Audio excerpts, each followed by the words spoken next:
In the depths of a Bavarian castle, hidden behind stone walls that have kept secrets for over a century, lies a collection of love letters so scandalous, so forbidden, that they could have destroyed an entire kingdom. These aren't the romantic words of a king to his queen.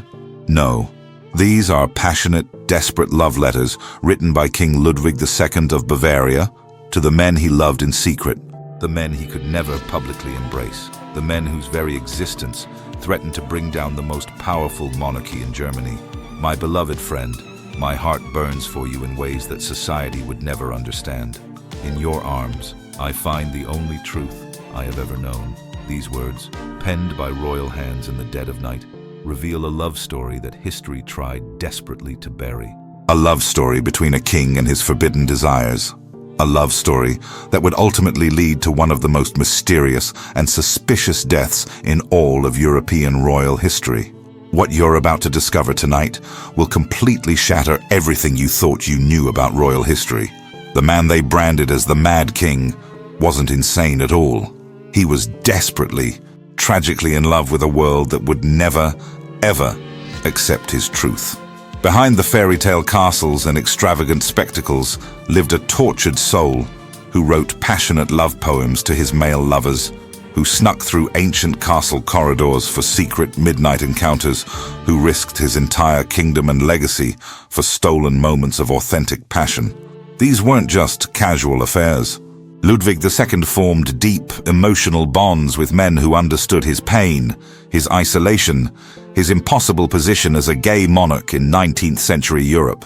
He poured his heart into letters that read like forbidden poetry, letters that still exist today, hidden away in private collections, letters that prove beyond any doubt that this king loved men with an intensity that consumed his very soul. If you're ready to uncover the forbidden truth about one of history's most misunderstood monarchs, subscribe now and join me on this journey into the darkest shadows of European royalty, because this secret has been buried for far too long, and tonight we're finally bringing it into the light where it belongs. I'm taking you inside the private chambers where Ludwig penned his most intimate thoughts, into the secret meetings where he planned romantic escapes with his forbidden lovers, into the world of a gay king who ruled with his heart while his kingdom demanded he rule with cold, merciless tradition. This is the story they never wanted you to hear. The story of a man who chose authentic love over everything, even when love meant inevitable destruction. But his tragedy didn't begin with a crown. It began long before, in childhood, when a sensitive, beautiful boy first realized he was different, dangerously different, in a world that would show him absolutely no mercy for his truth.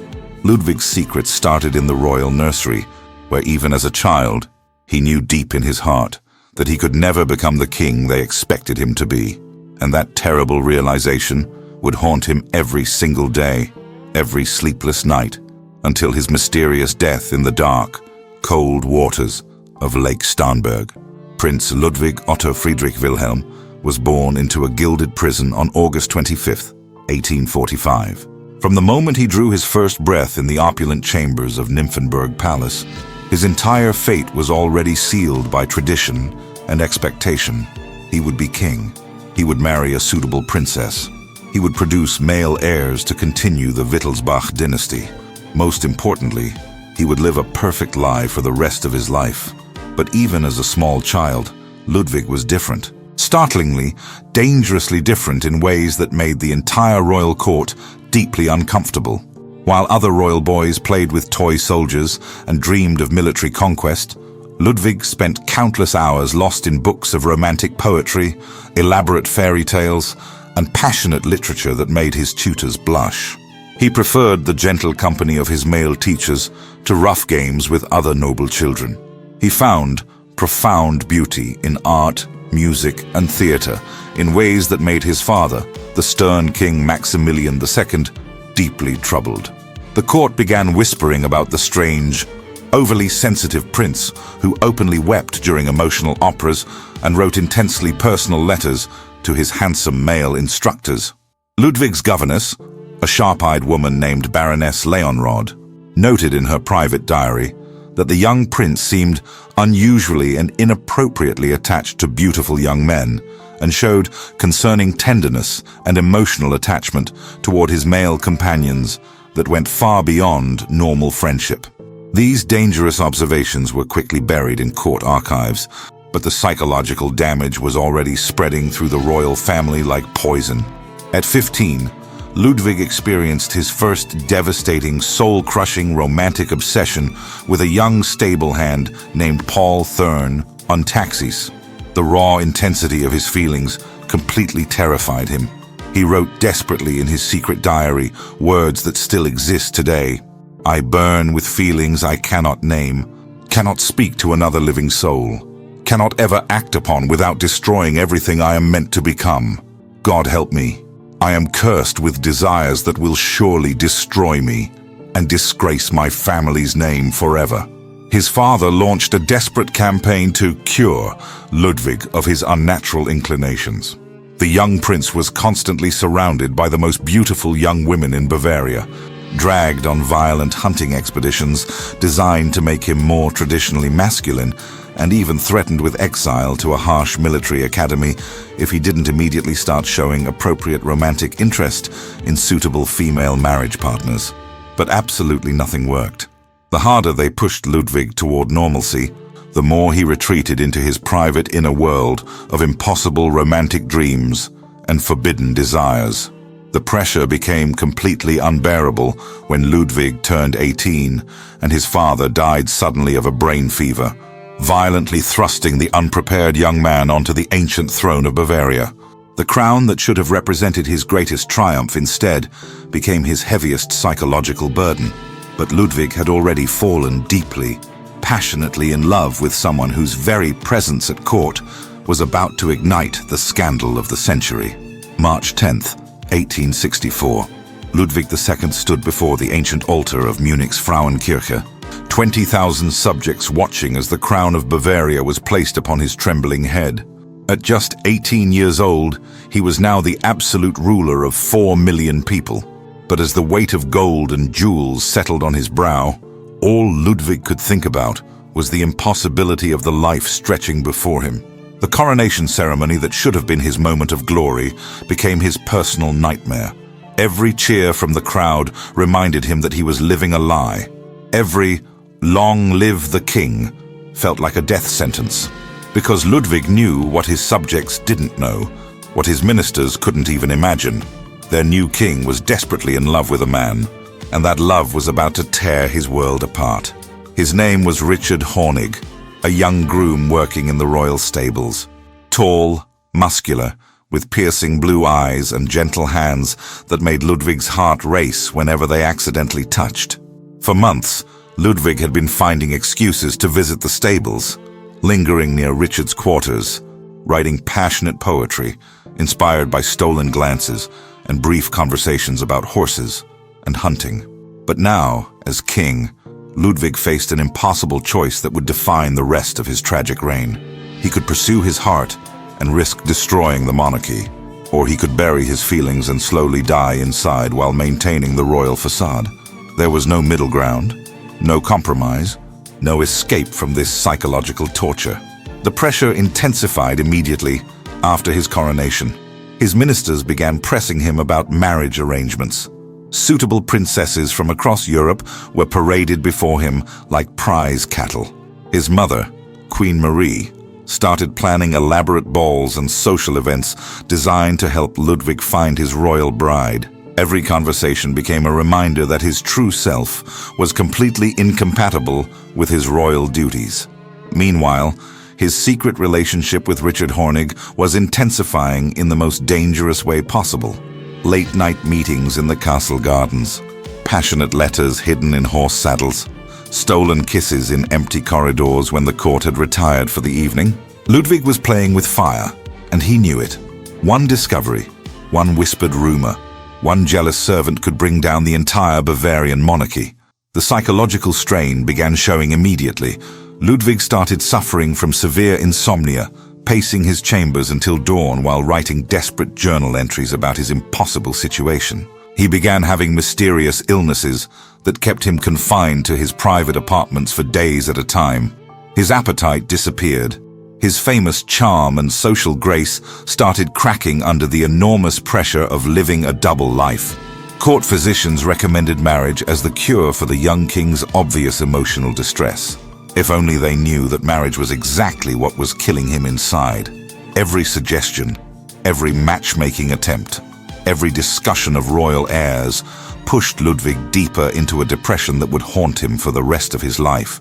But Ludwig's secret romance was about to face its greatest test yet, because someone at court had been watching, someone had been taking notes, and someone was about to use the king's forbidden love as a weapon that could destroy everything. The letters Ludwig II wrote to his male lovers are some of the most passionate, desperate, and heartbreaking documents in royal history. Hidden for over a century in private archives and family collections, these forbidden correspondences reveal a king who was willing to risk everything for authentic love, even when that love could cost him his throne, his reputation, and ultimately his life. My dearest Richard, one letter begins. The hours we spent together in the moonlit gardens feel like the only real moments of my entire existence. When you touch my hand, I forget that I am a king. I forget the weight of the crown, the expectations of my people, the impossible future they have planned for me. In your eyes, I see the man I truly am, not the puppet they expect me to be. These weren't casual infatuations. Ludwig formed deep, soul-crushing emotional bonds with several men throughout his reign, relationships that consumed his thoughts and dominated his private life. After Richard Hornig came Paul Thurn on Taxis, a young aristocrat whose beauty and intelligence captivated the lonely king. Their correspondence, discovered in a trunk in 1973, reveals a love affair that lasted over 3 years and nearly caused a diplomatic crisis when Paul's family discovered the relationship. My beloved Paul, Ludwig wrote in 1867, I would give up my crown tomorrow if it meant I could live openly as your companion. This throne is a golden prison, and these royal chambers are my torture chamber. Only when I am with you do I remember what it feels like to be truly alive. But the most dangerous relationship of all was with his personal aide-de-camp, a strikingly handsome young officer named Count Alphonse Weber. Weber lived in the castle, had unlimited access to the king's private apartments, and shared Ludwig's passion for art, poetry, and romantic literature. Their relationship was an open secret among the castle staff, who watched nervously as the two men spent increasingly long hours alone together. Weber's surviving letters to Ludwig are even more explicit than the king's own words. My beloved Ludwig, he wrote in 1869, what we have transcends the boundaries that society has tried to impose upon us. Our love is pure, true, and worth any sacrifice. I would rather die as your lover than live as any other man's friend. Tell me in the comments, what part of this story shocks you the most so far? Because what I'm about to reveal next will completely change how you see this tragic romance. The royal court was becoming increasingly suspicious of Ludwig's bachelor status and his obvious preference for male company. Rumors were spreading throughout European royal circles about the strange Bavarian king who refused all marriage proposals and surrounded himself with beautiful young men. His ministers began hiring private investigators to monitor the king's activities, hoping to find evidence they could use to either blackmail him into a suitable marriage or force him to abdicate. But Ludwig was already one step ahead of them. He had developed an elaborate system of secret codes, hidden meeting places, and trusted servants who helped facilitate his forbidden romances. Letters were smuggled out of the castle in hollow walking sticks. Lovers were smuggled into the royal chambers through hidden passages that dated back to medieval times. However, this dangerous game of royal secrecy was about to come crashing down in the most spectacular way possible, because Ludwig had just fallen in love with someone who would either save him or destroy him completely. In 1864, Ludwig II made a decision that would scandalize Europe and fuel whispers about his sexuality for generations. He summoned the notorious composer Richard Wagner to his court and made him his closest confidant, artistic collaborator, and perhaps something much more intimate than history has ever dared to admit. Wagner was already a controversial figure, a revolutionary, a womanizer, a man whose operas were considered dangerously emotional and sexually charged. But when the 20-year-old king first heard Wagner's Lohengrin, something awakened in Ludwig that went far beyond mere musical appreciation. He wrote to Wagner immediately, "Your art has become my religion. Your music, the voice of my soul. I must have you near me always." The composer arrived at court in May 1864, and what happened next shocked even the most liberal members of European high society. Ludwig gave Wagner unlimited access to the royal treasury, a private villa overlooking Lake Starnberg, and most scandalously, daily private audiences that could last for hours behind locked doors. No ministers were present, no court officials were allowed to attend, just the young king and the older composer, alone together, discussing art, philosophy, and subjects that made the courtiers deeply uncomfortable. Wagner's wife, Cosima, later wrote in her diary that her husband returned from these meetings in a strange, almost euphoric state, describing Ludwig as the most beautiful soul I have ever encountered, with a sensitivity that borders on the divine. She noted that Wagner began composing more romantic, emotionally charged music after these private sessions, music that seemed to be written for someone specific, someone who understood desire in ways that traditional audiences could not. The relationship between Ludwig and Wagner contained all the elements of a passionate romance disguised as artistic patronage. The king showered Wagner with gifts that went far beyond normal royal support: rare books of poetry, expensive jewelry, silk clothing in Wagner's exact measurements. Ludwig commissioned a series of private concerts performed only for an audience of 2, intimate musical evenings where the composer would perform his most emotionally charged pieces while Ludwig sat transfixed, tears streaming down his face. But it was their correspondence that revealed the true depth of their connection. "My beloved Richard," Ludwig wrote in 1865, "your presence in my life has awakened feelings I never knew existed. Through your music, I have discovered parts of my soul that I had kept hidden even from myself. You understand the longing, the passion, the desperate need for beauty that consumes me. No one else has ever seen me so completely." Wagner's responses were equally intimate and emotionally charged. "My dear Ludwig, you have given me more than patronage. You have given me understanding. In your eyes, I see reflected the same hunger for authentic feeling that drives my art.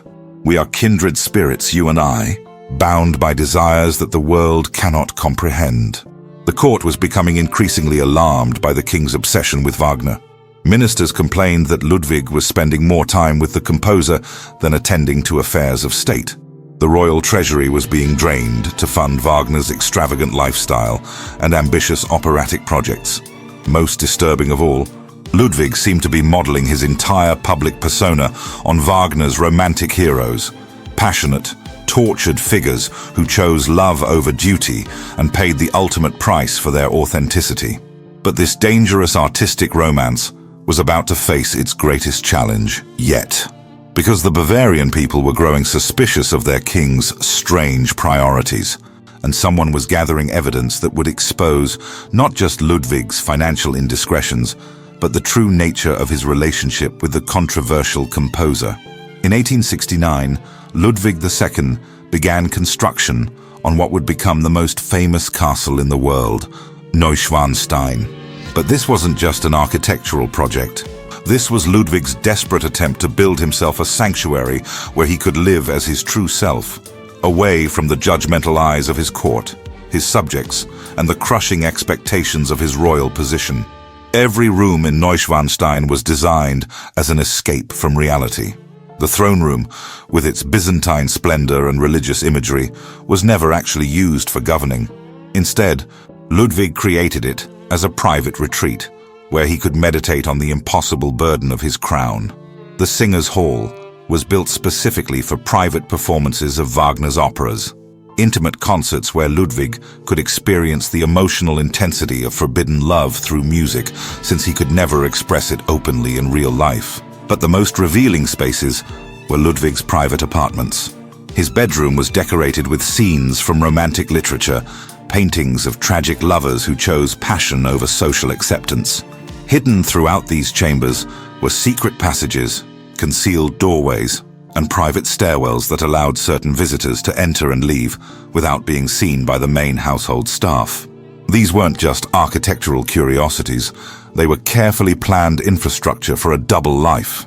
Ludwig's personal valet, a loyal servant named Meyer, later revealed in his memoirs that the king used these secret passages regularly to meet with his male companions. His Majesty would retire to his chambers at the regular hour, Meyer wrote, but then he would disappear through hidden doors to meet with certain gentlemen who arrived at the castle through discreet entrances. These meetings could last until dawn, and the king would return to his official chambers, looking both exhausted and strangely peaceful. The castle became Ludwig's refuge from a world that would never accept his truth. In the fantasy rooms of Neuschwanstein, surrounded by artworks depicting passionate love stories and romantic heroes, Ludwig could briefly imagine a life where authentic feelings were celebrated rather than condemned.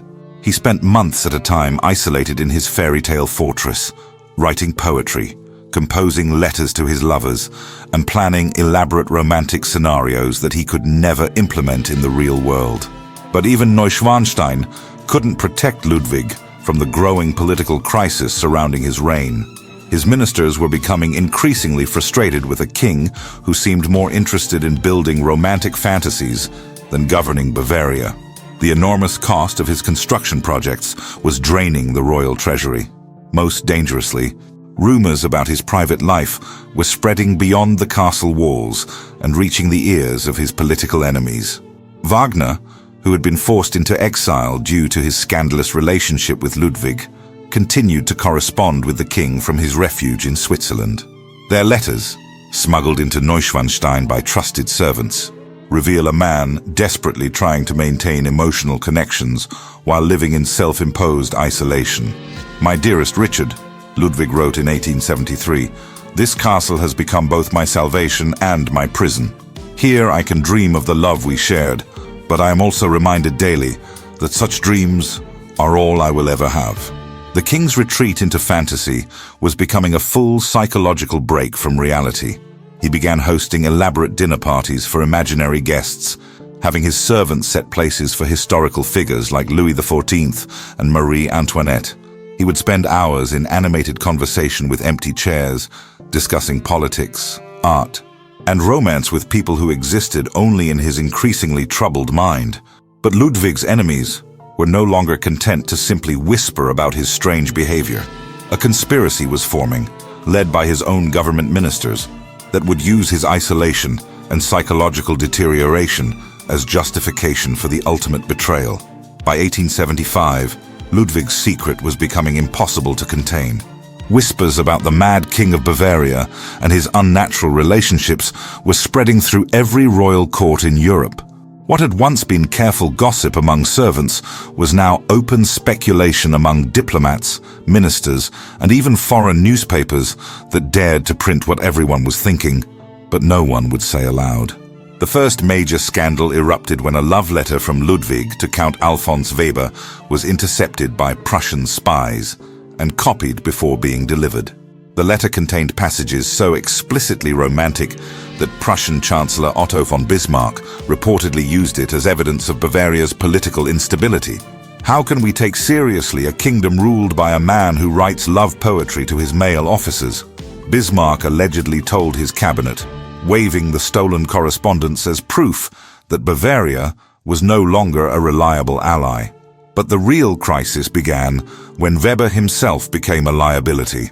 The handsome count had grown increasingly careless about their relationship, openly flirting with Ludwig during public ceremonies and making demands for titles and financial rewards that raised eyebrows throughout the court.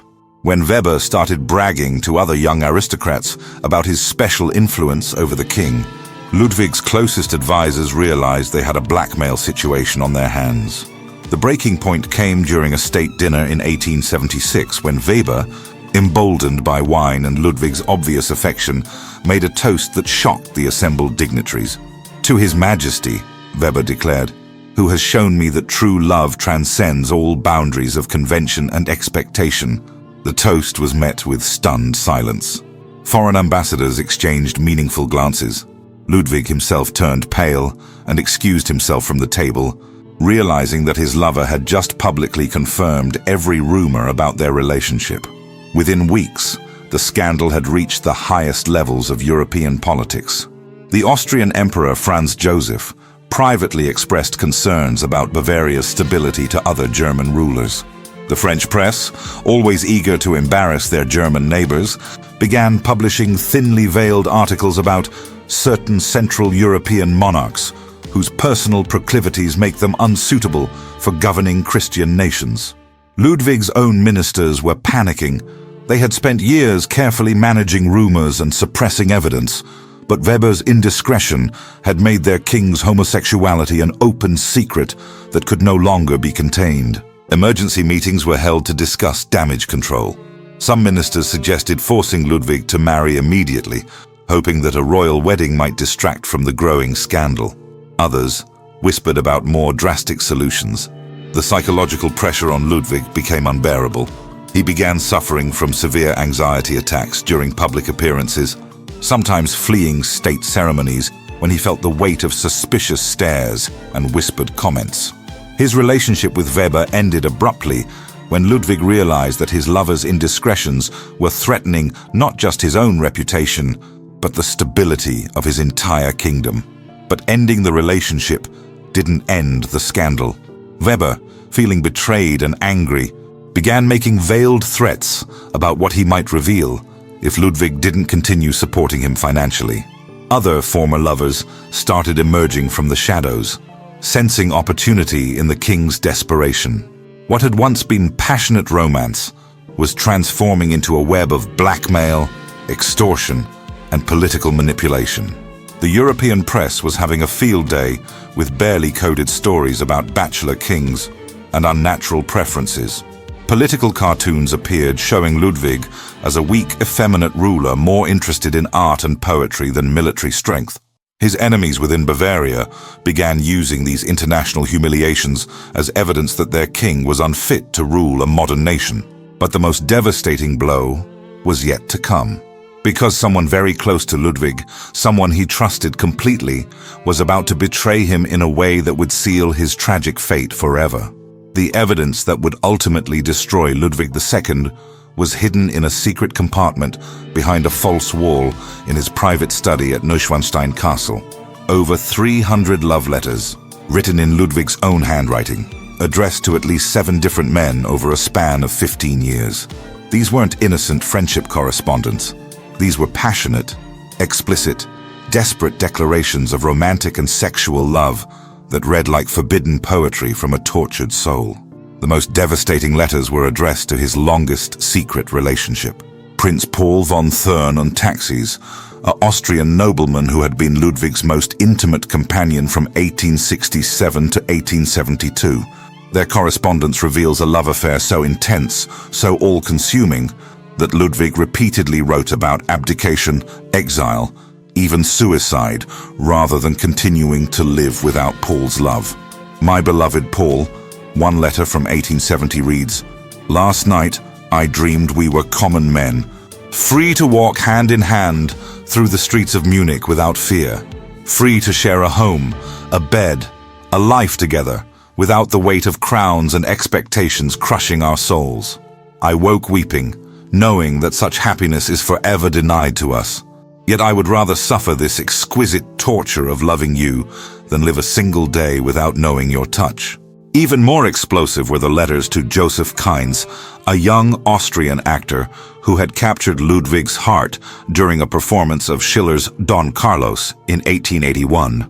Ludwig had become obsessed with the handsome performer, attending every show, showering him with gifts, and eventually arranging private performances at his castles where Kainz would perform alone for an audience of 1.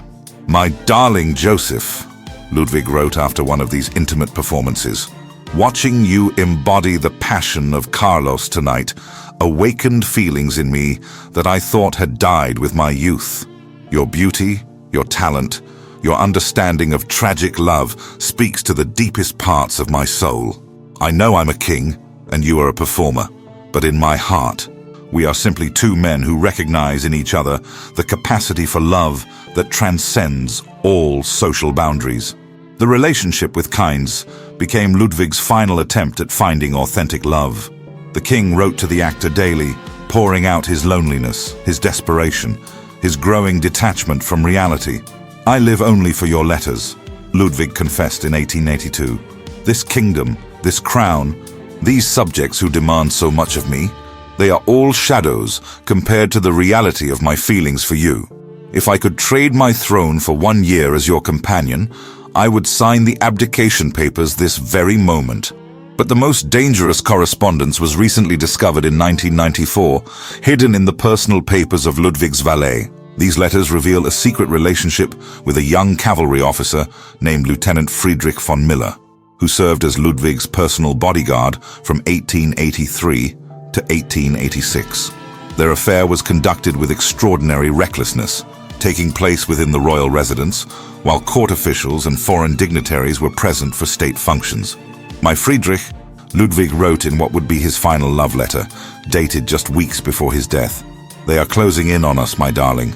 The ministers whisper, the doctors plot, the people judge what they cannot understand.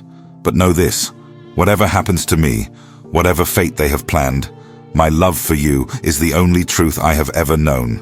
In your arms, I found the only moments of authentic life in an existence built entirely on lies and performance." These letters weren't just evidence of Ludwig's homosexuality. They contained explicit details about sexual encounters, romantic getaways, and political discussions that could have been used to blackmail not just Ludwig, but several prominent European nobles who had facilitated or participated in these relationships. But someone had been systematically collecting copies of these letters for years.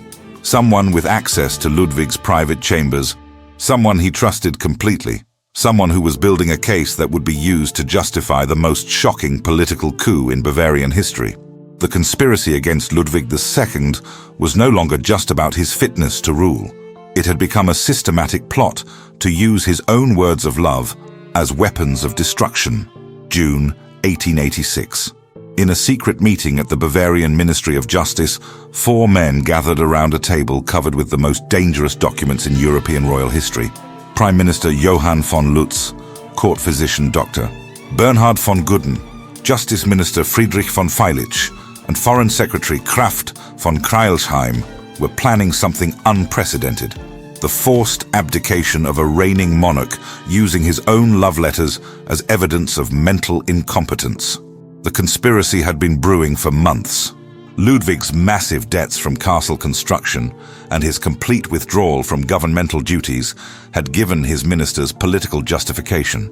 But it was the discovery of his extensive correspondence with male lovers that provided them with the perfect weapon. They wouldn't just remove Ludwig from power, they would destroy him completely. Dr. Gudden, a psychiatrist who had never personally examined Ludwig, was tasked with creating a medical report declaring the king legally insane. Using carefully selected excerpts from Ludwig's love letters, particularly those expressing suicidal thoughts, Gudden constructed a psychological profile that painted Ludwig as dangerously unfit to rule. "The patient exhibits classic symptoms of homosexual dementia," Gudden wrote in his secret report, "characterized by sexual perversion and complete break from rational thinking." The most chilling aspect was how systematically they had gathered evidence. Ludwig's personal valet, the man he trusted most, had been secretly copying his letters for over 2 years, passing them to government agents building an unshakable case for Ludwig's removal. Every passionate declaration of love, every moment of vulnerability had been catalogued and weaponized against him. On June 8, 1886, the conspirators made their move. A commission of 4 psychiatrists, led by Dr. Gudden, declared Ludwig mentally incompetent without ever examining him personally. Their diagnosis was based entirely on second-hand reports, testimony from bribed servants, and carefully edited excerpts from his private correspondence. When Ludwig received word at Neuschwanstein, he initially refused to believe it. But as government troops surrounded his castle and his own guards were replaced, Ludwig realized his worst fears were becoming reality. His secret life was being used to destroy his public life. The psychological torture was deliberate and devastating. Selected passages from his most intimate letters were read aloud during commission hearings, turning his private moments of vulnerability into public entertainment. Foreign diplomats were briefed on the sexual evidence against Ludwig, ensuring news of his humiliation would spread throughout European royal circles. On June 12, 1886, Ludwig was officially deposed and placed under house arrest at Berg Castle on Lake Starnberg. The man who had once ruled 4 million people was now a prisoner, guarded by the very men who had used his capacity for love as evidence of his unfitness to live freely. But Ludwig II had one final secret, one last desperate plan that his enemies had not anticipated, and it would lead to the most mysterious death in royal history. June 13th, 1886, 6:30 p.m. King Ludwig II of Bavaria took his final walk along the shores of Lake Starnberg with Dr. Bernhard von Gudden, the psychiatrist who had declared him insane without ever meeting him. 3 hours later, both men were found dead in the shallow waters of the lake, their bodies floating face down in what would become one of history's most suspicious royal deaths. The official story was suicide. The government claimed that Ludwig, overwhelmed by his deposition and the exposure of his secrets, had thrown himself into the lake in a moment of madness, accidentally drowning his doctor in the process. But the evidence tells a dramatically different story, one of murder, conspiracy, and a final cover-up that protected the men who had destroyed a gay king for the crime of loving authentically. Ludwig's autopsy revealed no water in his lungs, impossible if he had actually drowned. His body showed signs of a violent struggle, with bruises on his arms and torso that suggested he had been forcibly held underwater. Most suspiciously, his expensive gold pocket watch had stopped at exactly 6:54 p.m., suggesting he had died much earlier than the official timeline claimed, giving his killers time to stage the scene. But perhaps most revealing of all were the final letters Ludwig had been writing during his imprisonment at Berg Castle. Hidden in his cell and discovered only decades later, these documents reveal a man who was not suicidal, but defiant. "They think they have broken me," Ludwig wrote on his final day, "but they do not understand that a man who has lived his entire life wearing masks knows how to disappear completely. Tonight, I reclaim my freedom, one way or another." The truth about Ludwig's death was deliberately obscured by the same men who had orchestrated his downfall. Within hours of the bodies being discovered, Dr. Gudden's medical bags were confiscated and destroyed. Witnesses were intimidated into silence. The crime scene was contaminated by dozens of officials who trampled any physical evidence that might have contradicted the suicide narrative. Ludwig II died as he had lived, a victim of a society that could not accept his authentic self. His love letters, his passionate relationships, his desperate attempts to find happiness in a world that demanded he live as a lie. All of it was used against him by men who saw his homosexuality as a political opportunity rather than a human reality. The conspiracy succeeded beyond their wildest dreams. Ludwig's death ended all questions about his fitness to rule. His brother Otto, who was genuinely mentally ill, was declared king under a regency that gave the conspirators complete control over Bavaria. The love letters that had been Ludwig's destruction were locked away in secret archives, hidden from historians for over a century. But Ludwig's legacy survived, despite their efforts to erase it. Today, his castles stand as monuments to a man who chose beauty over convention, love over duty, authenticity over acceptance. Millions of visitors walk through Neuschwanstein every year, unknowingly honoring a gay king who died for refusing to live a lie. The real tragedy isn't that Ludwig II was gay in a time when that meant death. The real tragedy is that his capacity for love, his emotional depth, his artistic vision, and his refusal to conform were seen as weaknesses rather than the extraordinary strengths they actually were. If Ludwig's story has moved you, if you've been touched by this tale of forbidden love and ultimate sacrifice, please subscribe and share this video. Because history is full of LGBTQ+ pioneers whose stories have been buried, whose truths have been denied, whose courage in living authentically deserves to be remembered and celebrated. Ludwig II may have died in the dark waters of Lake Starnberg, but his truth lives on, inspiring everyone who has ever had to choose between being accepted and being authentic. And sometimes, being authentic is the most revolutionary act of all.